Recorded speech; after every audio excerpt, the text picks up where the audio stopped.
नमस्कार दोस्तों, मेरा नाम है सोनू। तो आज का हमारा जो वीडियो है इसमें हम सी प्रोग्रामिंग लैंग्वेज इस टॉपिक से रिलेटेड कुछ प्रश्न करेंगे जो कि आपके कॉम्पिटिटिव एग्जाम्स में पूछे जाते हैं। तो सबसे पहला सवाल है, सी भाषा में कितने रिलेशनल ऑपरेटर होते हैं? तो सी लैंग्वेज के अंदर टोटल 6 प्रकार के जो है रिलेशनल ऑपरेटर होते हैं, जो कि ऑप्शन बी यहाँ पर आपका सही है। इस इमेज में आप देख सकते हैं कि जो रिलेशनल ऑपरेटर होते हैं वो 6 प्रकार के कौन कौन से होते हैं। Double equal, greater than, less than, not equal to, greater than और इक्वल टू, और लेस देन और इक्वल टू। ठीक है, तो ये 6 प्रकार के जो हैं ये आपके रिलेशनल ऑपरेटर हैं और इनका इस्तेमाल कुछ इस तरह से जो है वैल्यूज में किया जाता है। दूसरा प्रश्न है, इनमें से कौन सा ऑपरेटर किसी वेरिएबल को कोई वैल्यू असाइन करता है? यानी कि हम जब भी कोई वेरिएबल डिक्लेयर करते हैं तो उसके अंदर कोई वैल्यू हम स्टोर करते हैं, तो वैल्यू जो स्टोर की जाती है उसे असाइन कहते हैं। तो वैल्यू स्टोर करने के लिए या असाइन करने के लिए हम असाइनमेंट ऑपरेटर का यूज करते हैं, जो कि ऑप्शन डी यहां पर आपका सही है। जो इक्वल का जो निशान होता है, बराबर का जो चिन्ह होता है, वो किसी भी वेरिएबल के अंदर किसी वैल्यू को स्टोर कर सकता है।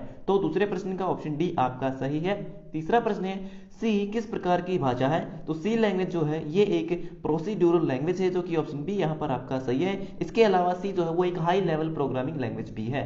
चौथा प्रश्न है, इनमें से कौन सा यूनरी ऑपरेटर है? तो इस प्रश्न का जो सही उत्तर है वो है ऑप्शन बी, जो प्लस प्लस ऑपरेटर है वह एक यूनरी ऑपरेटर है। तो ऑप्शन बी आपका सही है चौथे प्रश्न का। पांचवा प्रश्न है, सी भाषा में लॉजिकल एंड को कैसे प्रदर्शित किया जा सकता है? यानी कि जो एंड ऑपरेटर होता है उसको किस प्रकार के सिंबल के माध्यम से हम वहां पर लिखते हैं या फिर यूज करते हैं? तो जो लॉजिकल ऑपरेटर होते हैं वो आपके 3 तरह के होते हैं सी लैंग्वेज के अंदर, एंड, और नॉट, जो कि यहाँ पर आप एग्जाम्पल में देख सकते हो। तो एंड ऑपरेटर के लिए हम किसका यूज करते हैं? एंड ऑपरेटर के लिए हम एंड सिंबल का ही यूज करते हैं। तो इस प्रश्न का जो सही उत्तर है वो है option D, 2 bar and symbol का यूज करके हम एंड ऑपरेटर का यूज कर सकते हैं लॉजिकल ऑपरेटर में। ठीक है, इसके अलावा एंड के लिए डबल एंड, ठीक है, और का मतलब होता है हिंदी में अथवा। ठीक है, तो उसके लिए डबल पाइप, 2 बार पाइप ऑपरेटर। इसके अलावा जो एक्सक्लेमेशन मार्क है यहाँ पर आप देख सकते हैं नोट। ठीक है, नोट ऑपरेटर के लिए हम इस सिंबल का यूज करते हैं। अगर आप किसी कॉम्पिटिटिव एग्जाम की तैयारी कर रहे हैं और आपको अभी तक जो है कंप्यूटर की बेस्ट हिंदी एमसीक्यू ई बुक नहीं मिली है, तो आज की इस वीडियो में हम आपके लिए लेके आए हैं एक ऐसी ई बुक जिसको पढ़ने के बाद आप अपने एग्जाम में आने वाले कंप्यूटर के सभी हिंदी क्वेश्चन को आसानी से सोल्व कर पाओगे। ये ई बुक कवर करती है SSC, railway, bank, DRDO, triple C, ITI कॉपर training officer, data entry operator और अन्य सभी जनरल कॉम्पिटिटिव एग्जाम्स को जहां पर भी कंप्यूटर के हिंदी क्वेश्चन पूछे जाते हैं। इसमें आपको मिलते हैं 2000 प्लस क्वेश्चन जो कि पुराने कॉम्पिटिटिव एग्जाम्स के क्वेश्चन पेपर से लिए गए हैं। इसमें सभी प्रश्नों को टॉपिक वाइज दिया गया है। पूरे इंटरनेट पर किसी भी बुक में आपको एक साथ इतने सारे टॉपिक देखने को नहीं मिलेंगे। इस ई बुक से आप कम समय में अच्छी तैयारी भी कर सकते हो। तो देर किस बात की है, अभी जाइए इस वीडियो के डिस्क्रिप्शन में और पाइए इस ई बुक को बहुत ही अफोर्डेबल प्राइस में।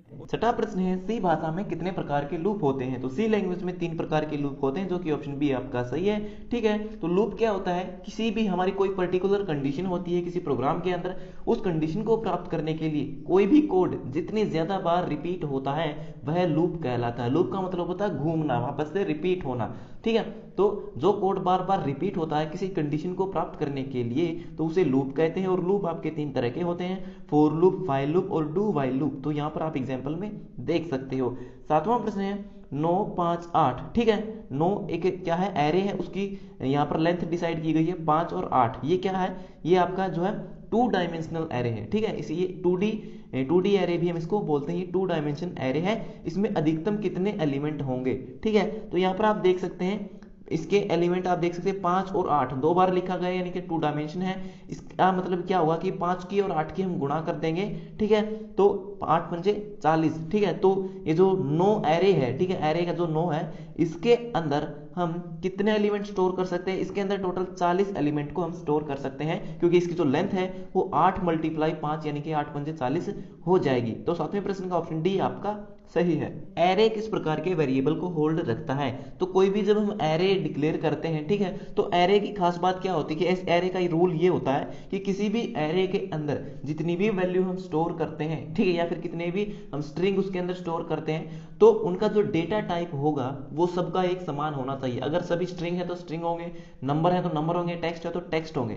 ठीक है, तो डेटा टाइप जो है उन सभी का समान होना चाहिए। ये जो एक शर्त होती है, एक नियम होता है, ठीक है, कोई भी एरे डिक्लेयर करने से पहले। तो इस प्रश्न का सही उत्तर होगा ऑप्शन बी, समान डेटा टाइप। किसी भी एरे के अंदर हम एक समान डेटा टाइप के जो वेरिएबल हैं उसको जो है स्टोर कर सकते हैं। 9वां प्रश्न है, सी लैंग्वेज कब डेवलप की गई थी? तो जो आपकी सी प्रोग्रामिंग लैंग्वेज है वह सन 1972 में 1972 में डेवलप की गई थी और इसको डेवलप किया था डेनिस रिची नाम के व्यक्ति ने। 10वां प्रश्न है सी किस प्रकार की लैंग्वेज है? तो सी जो है वो एक हाई लेवल लैंग्वेज है जो कि तीसरी पीढ़ी के टाइम पीरियड में जो है डेवलप की गई थी। ठीक है, तो इस प्रश्न का सही उत्तर है ऑप्शन ए। तो ये हो गए हमारे आज के सभी प्रश्न कंप्लीट। सो वीडियो देखने के लिए धन्यवाद। अगर आपका कोई सवाल है तो आप कमेंट बॉक्स में लिख करके पूछ सकते हो। तो मिलते हैं हमारी अगली वीडियो में, तब तक के लिए नमस्कार।